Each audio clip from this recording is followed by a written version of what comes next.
Apakah kalian sadar? Ada sebuah topeng yang dikenakan oleh timnas Indonesia di kualifikasi Piala Dunia ronde ketiga. Sebuah topeng yang dikenakan untuk menyembunyikan jati diri dan mengelabui tim-tim lainnya. Sebuah timnas yang berkamuflase adalah kalimat yang dapat menggambarkan bagaimana timnas Indonesia menunjukkan wajah palsunya di dunia. Ya, tampak berlebihan memang. Namun coba perhatikan bagaimana pada awalnya tim ini sungguh jadi tim yang dianggap paling enteng. Bayangkan saja, timnas Indonesia memulai ronde 3 kualifikasi Piala Dunia dengan menempati ranking 134. Yang dengan ranking itu, timnas Indonesia harus bertempur melawan tim seperti Jepang di posisi 17 dan Australia di posisi 23 ranking FIFA. Dengan jarak yang terpaut sangat jauh, bagi negara lain, timnas Indonesia itu terlihat seperti tim yang syukur-syukur bisa lolos ke ronde 3 dan nantinya akan dibantai oleh peserta di grup C. Sialnya, tim ini sungguh sulit untuk diprediksi. Sebuah tim yang dipandang sebelah mata oleh negara-negara lain.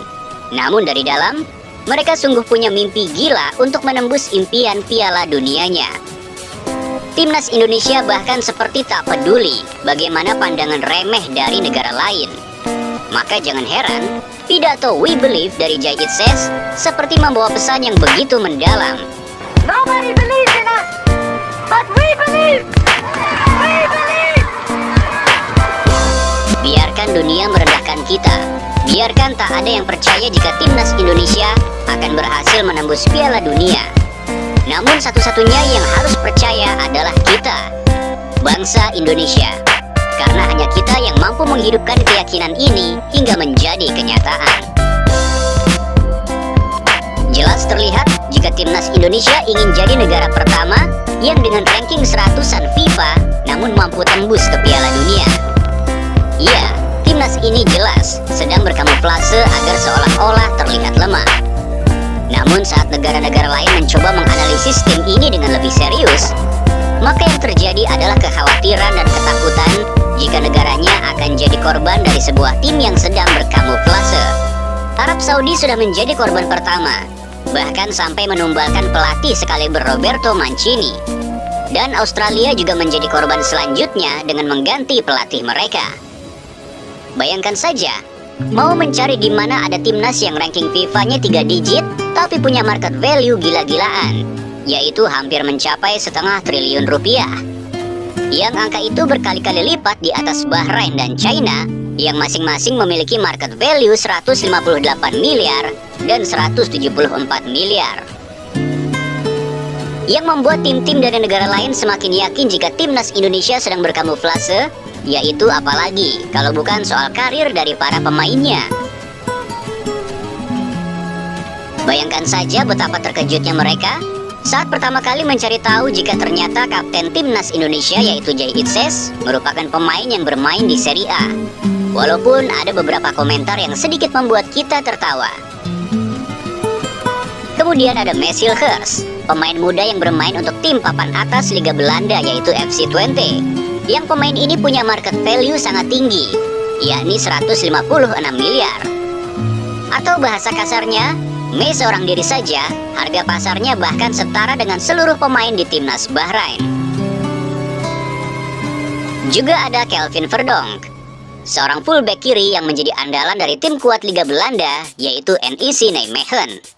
Dan yang paling membuat panik, tentu saja saat mereka mencoba mencari tahu tentang seorang pemain timnas Indonesia bernama Kevin Dix. Mungkin yang ada di benak mereka saat itu adalah, timnas macam apa ini? Rankingnya 127. Namun ada pemainnya yang bermain di Bundesliga, yaitu bermain untuk tim Borussia Mönchengladbach. Sungguh fakta-fakta ini sangat sulit untuk dicerna.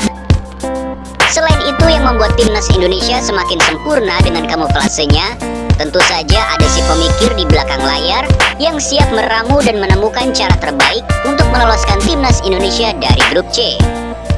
Ya, dialah Alex Pastoor, seorang pelatih juga yang kejeniusan taktiknya sudah sangat dikenal di Belanda sana.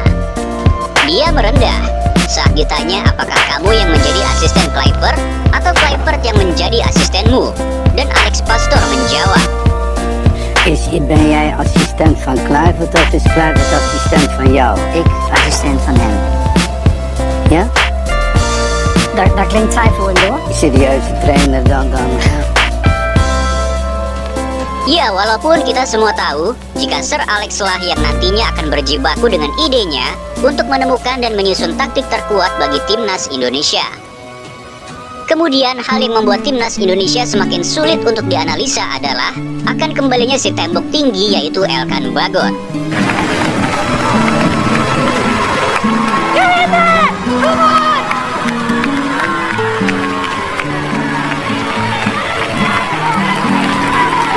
Juga timnas Indonesia akan ketambahan 2 pemain yaitu Jero Ridwold dan Ole Romeni. Coba kita perhatikan, ada perubahan signifikan yang terjadi dalam pemberitaan timnas belakangan ini. Jika dulu yang membahas timnas kita hanyalah media-media lokal dan sesekali media-media ASEAN yang isinya hanyalah mencari keburukan dari timnas Indonesia itu sendiri. Namun saat ini media luar juga seperti berebut memberitakan tentang timnas Indonesia. Mulai dari ESPN, Media 433, bahkan sekaliber Fabrizio Romano pun menjadikan berita timnas Indonesia sebagai berita eksklusif di laman medianya. Dan untuk influencer dunia pun, kita sudah tak menghitung lagi berapa banyak dari mereka yang mengambil momen bersama timnas Indonesia. Dengan segala macam hal positif yang terjadi di timnas Indonesia, kita semakin optimis akan ada sejarah yang terjadi di World Cup 2026.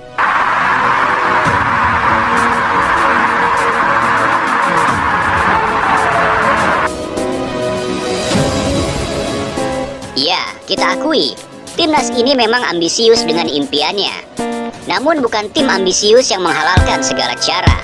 Tak pernah kita saksikan tim ini guling-guling saat unggul, apalagi sampai menyogok pengadil.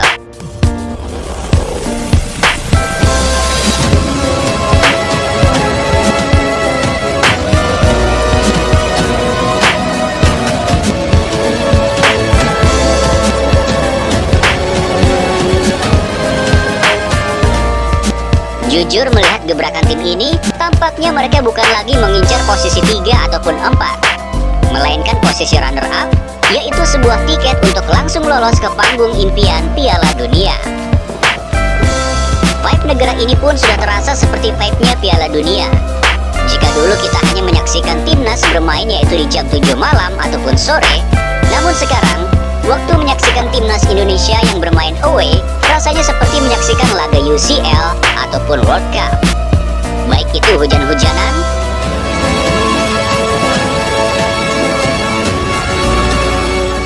entah itu tengah malam, Kita waktu yang sangat-sangat mendebarkan buat Indonesia. Kita tentunya kita pemirsa. bahkan sampai subuh pun juga dihajar sama supporter.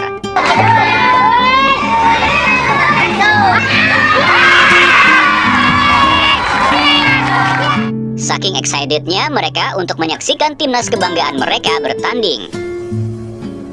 Dan sebagai penutup, kita mungkin diremehkan, tapi kita tak akan pernah mau untuk membiarkan. Karena Garuda tak terlahir untuk berjalan, melainkan diciptakan untuk terbang.